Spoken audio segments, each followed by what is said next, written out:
बबलू हाथी सुबह सवेरे टहलने के लिए निकला। इकल्ले टहलने के लिए निकला। लगता था उसके दिमाग में कोई उलझन है। इकल्ले ही कोशिश कर रहा था। आगे बढ़ते ही उसको खरगोश भी मिल गई और दोनों ने योजना बनाई और दोनों बातें करने लगे। वह खड़े रहे उनका बहुत देर लो, फिर खरगोश इकल्ला हो गया। हाथी भी बबलू हाथी से कुछ कहने लगा। कहता है, अपने तो टहलने के लिए चल रहे हैं, अगर मेरी बात से सहमत हो तो शेर और बंदर भी आ जाता है। बहुत देर के बाद बबलू सोचने लगता है। बबलू हाथी कहने लगा, हमारे कुछ राजा सहमति नहीं हैं। पता नहीं क्यों सहमत नहीं है। ऐसे ही खरगोश भी बोला, ये तो बात सही है, चल अपने नदी पर टहलने चलते हैं। फिर उधर जाने के बाद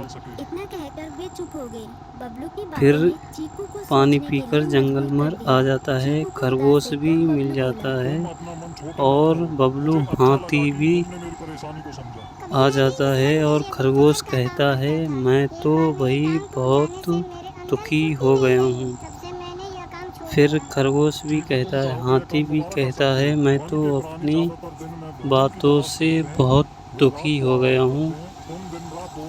अगर मैं इस जंगल का राजा होता तो क्या लगता। फिर खरगोश बोला, भाई नहीं, ये तो बात गलत है, चल अपने टहलने के लिए चलते हैं। फिर दोनों चलने लगते हैं। गुफा आते ही गुफा में घुस जाते हैं दोनों जने और देखते हैं गुफा तो बहुत प्यारी है। खरगोश तो घुस जाती है और फिर इधर से निकल जाती है। फिर एक सफ़ेद खरगोश और मिलता है। फिर कहता है, भाई तू भी आओ हमारे साथ टहलने के लिए। यही बात से चलने लगता है टिंकू खरगोश। फिर इससे आकर इल्लू मिलता है खरगोश को। इल्लू भी अपनी बातों में खरगोश को उलझाने लगता है। इल्लू तो कहता है, भाई मैं हीनी ठीक हूँ, तू जा। फिर खरगोश आगे बढ़ते रहता है। फिर इससे आकर इल्लू से कहता है, भाई चल तू भी चल।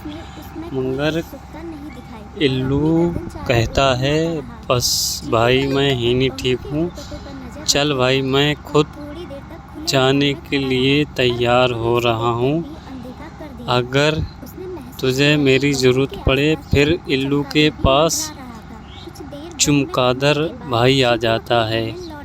खरगोश तो चलने लगता है और चलते चलते बबलू हाथी मिल जाता है। फिर दोनों एक साथ हो जाते हैं और बहुत देर बातें करने के बाद बबलू हाथी बोलता है, तू भाई जा, मैं नहीं जा पाऊँगा, अगर यही बात है तो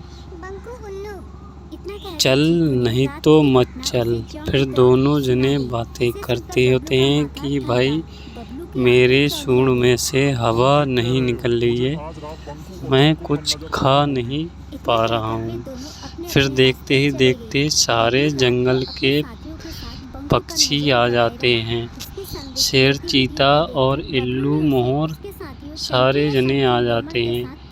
फिर बात चलती है गिलहरियों की।